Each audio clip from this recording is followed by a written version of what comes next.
Welcome back to Business Mathematics 1. I'm Eric from Mathematics Study Program, Faculty of Mathematics and Natural Sciences ITB. So we are talking about limits, continuity, and derivative. So for this time, we will talk about continuity. Okay, so this is the definition of continuity of function at a certain point, at a point. A function fx is continuous at x equals c when the limit of fx exists at x equals c. Don't forget, how do I know the limit exists or not? If this is a good function, you can just look at it is okay. But if it is not a good function, we have to look at the left-hand side and the right-hand side limit of f. If it's the same, so the limit exists. Okay, and the value of fx at x equals c must be divine. The third requirement is the limit of fx at x equals c is the same as the function's value. Okay, so the number 1 is the same as number 2 here. Okay, so to prove that a function fx is continuous x equals c, you have to prove that these three requirements are met. But to disprove, I mean that to prove that a function fx is not continuous at x equals c, you, uh, you just have to show one of this is not satisfied. Okay, yeah? Mathematically, when a function is continuous at x equals c, we write it down as this: limit of fx x goes to c is equals fc. Okay, okay.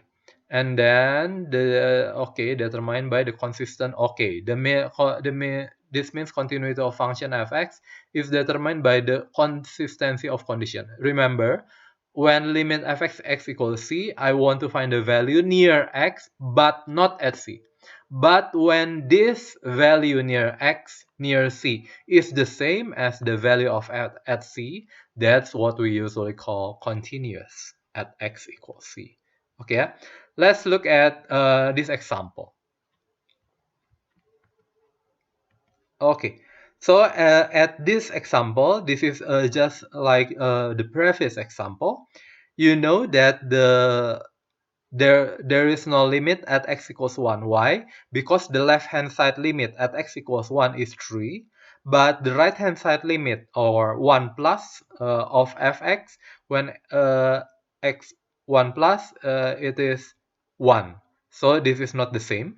So the limit doesn't exist because the value on the right of 1 and the left of 1 is different. Okay, so in this case, the first requirement is not met. So I have this function is not continuous at x equals 1. Okay, okay. This example, if I look at the left hand side limit of fx, so limit fx x goes to 1 minus. So I have to choose this upper rule. So you substitute x equals 1, so this gives you 1. And what about limit of fx when x goes to 1 plus? That is the right hand side limit of f at x equals 1. So it will give you the second rule. This is 1 plus. So you have 1. So the limit is the same. In the limit in the right hand side and the left hand side is the same. So the limit exists. Okay, the limit exists. But what about the value of f at x equals 1? It is not divine. So f is not continuous at x equals 1. Why? Because f is not divine at x equals 1. Okay, last example, we'll look at this one. This is the same as this, but we have an additional rule at x equals 1. This is 2. We have known from the previous example that limit fx when x goes to 1 is 1. But we know that f1 is 2. So the limit of f at x equals 1, that is 1, is not equal to, that is the value of f at x equals to 1. So you have the function is not continuous also at x equals 1. So remember, to prove that a function continuous at some point, you have to check three requirements.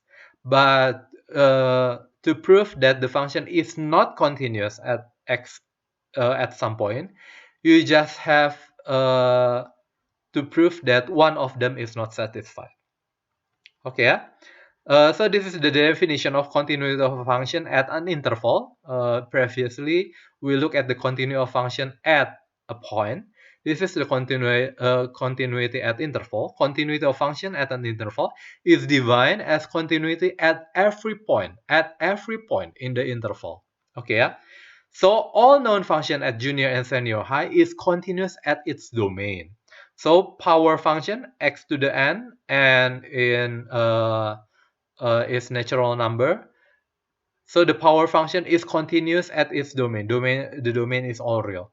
The same applies as for polynomial. It continues at all real because the polynomial is defined at all real domain. The square root for the